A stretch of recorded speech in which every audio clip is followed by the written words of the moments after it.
Your thoughts, Butch, on how Jonah has played and where's the biggest area where he simply has to get better? Well, we got to improve on everything, right? We got to improve everywhere. But I would say that coming in as a rookie, there's development that happens, right? You get put into a lot of situations, and you got to play right away. And so, we've talked about it before. This is not like my first time talking with you guys. Development is the core foundation of everything that we got to do, right? And so, it takes time, right? Like you tie in the left tackle. He's a young player in development with him, but we're in year two, right? You're in year two, so you're gonna you have that development. That's gonna be a different situation than the guy in year one, right? And so when you talk about development, it's every day. Where is he at foundationally, right? So every player starts at a different place. So like I look at it like this, and when I'm a parent, right, I got 3 kids. They all go at a different rate in terms of I have an expectation what I think they should do and how they should mature, right? They don't do it at my rate though. They do it their own. Okay? Players have that same type of mode of operation. So it's the consistency, it's the standard of work that we approach it with, right? So how often can I build that recall? How often can I get him to use his inside hand? How often can I get him to do that, right? Because he's got to build that recall. He's got to build that feel, right? People say muscle memory, but it's that recall of that memory of how it occurred. So how often can I force him to do that, to use his hands every time, to stay inside out, right? To keep his feet moving and mirror the defender. Every day we got to work it, every single day and endlessly amount of reps. And then the feel starts to happen. And it may only happen today 5 times in practice, right? But then tomorrow maybe it happens 10. Is that improvement?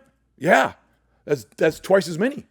Okay, so could he improve from one game to the next? Yes, there's development. Is it going? Is it at the rate that everyone wants it at? That's for everyone to answer, right? What is the expectation of what that play should be at this point in time? But as long as it keeps getting better, now we're talking about the progress that we want, and that's the development. Because everyone starts in a different place. Everyone has a different foundation. So how do we build that? Right? And so that's the key. And there is progress and there is development. Okay. So, but let's say there's 53 plays in the game and we say that 30 of them were exactly the way we're trending in the way we want them. Can you get to 35? That's improvement. Can we get it to 40? Can we get it to 42? Not very often is there anybody having 53 out of 53. I don't care how good of a player they're at, what level they're at. That's hard to do, right? Because this is the NFL and it's the best of the best. How have you seen Patrick Paul grow throughout this season, and what are your expectations for him Sunday against a future Hall of Famer like Myles Garrett? Yeah, I think that every week it starts right with how is he moving his body? How is he moving his feet? Is he in control of that? Right? How is he using his hands? Right? How is he attacking the line of scrimmage in the run game? So I want to see that. I want to see consistency in that all the time, right? And that's what we want from every player. But that consistency from him is going to be awesome for us, right? And so that's what we're always looking for, okay? And so if he can keep doing that, same thing we are just talking about with Jonah, how many of those plays does he do that? Can he do that much more? How many more plays can we build that consistency, and that keeps that development going in the right direction? And it's every day that standard of work that's just grinding at it, right? We have to stay after it all the time, whether it's before or after practice. Back on opening day, you lose 40% of the opening day offensive line, and they're still out right now. And I'm curious how the loss on the right side of the offensive line long term impacts the left side in terms of how you guys were going to slide and bump and help and all the help the offensive line can get. How does losing the entire right side in the first game impact the left side in that regard? Yeah, I mean, I think naturally you going into it, you have a dependency on how things are going to go, right? And what it is, and expectations that you're not expecting happen, right? So all of a sudden you have to deal with these injuries, and it is what it is in this league. I think that the guys have handled it really well, and so does that puts more stress on everyone, right? That puts more stress on all 5 of the guys that are on the field all the time when you take away a lot of guys that have a lot of playing experience, right? And that's the understanding that we all have, and as coaches, we do the best job we can with that information to plan to the best of our ability. Jonah, I heard you say hand usage, inside out, and mirroring.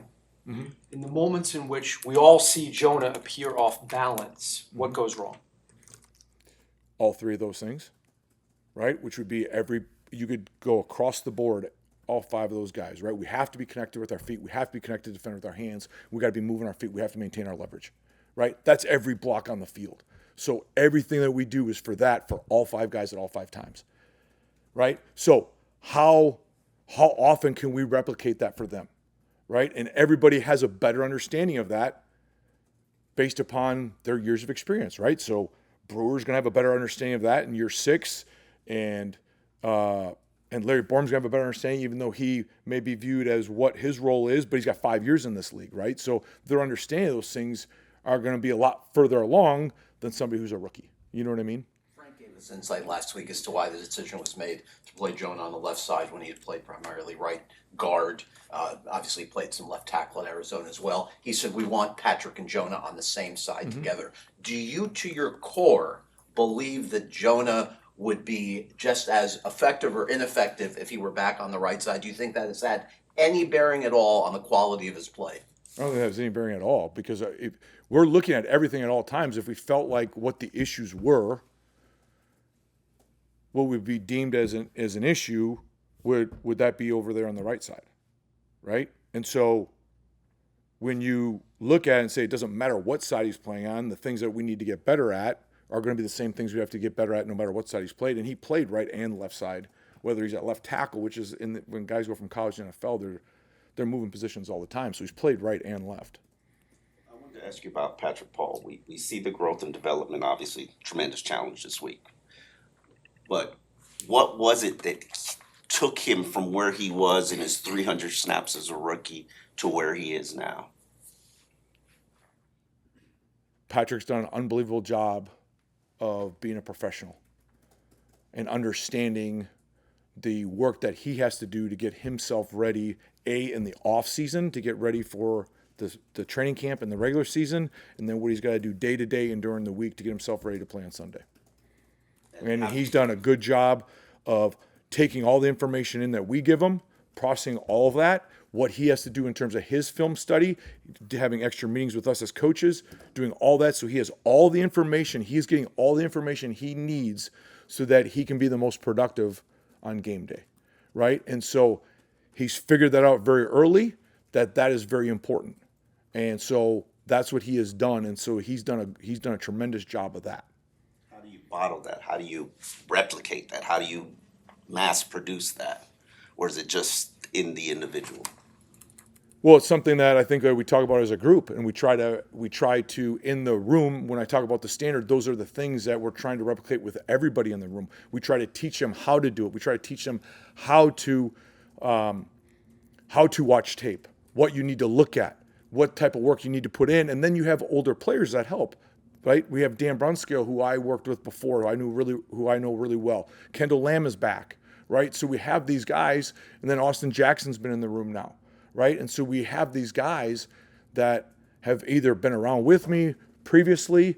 Some guys are much older players, 9 years and 11 years, who can constantly feed that information to younger players to help replicate that. Can you take us through the whole timeline of decisions at right guard and what went in, since we haven't heard from you at each stage, like what made Keon Smith the first guy up once James Daniels went down to go to Daniel Brunskill mid-game and then eventually settle on Cole Strange recently? Yeah, I mean, we talked about it. We unexpectedly, all of a sudden, we're in whatever play it was in the first game. All of a sudden, we're down the right guard. So Keon went in as guard. Okay, Keon has been trained well at guard. Okay, we kept him at guard. Had done some really good things.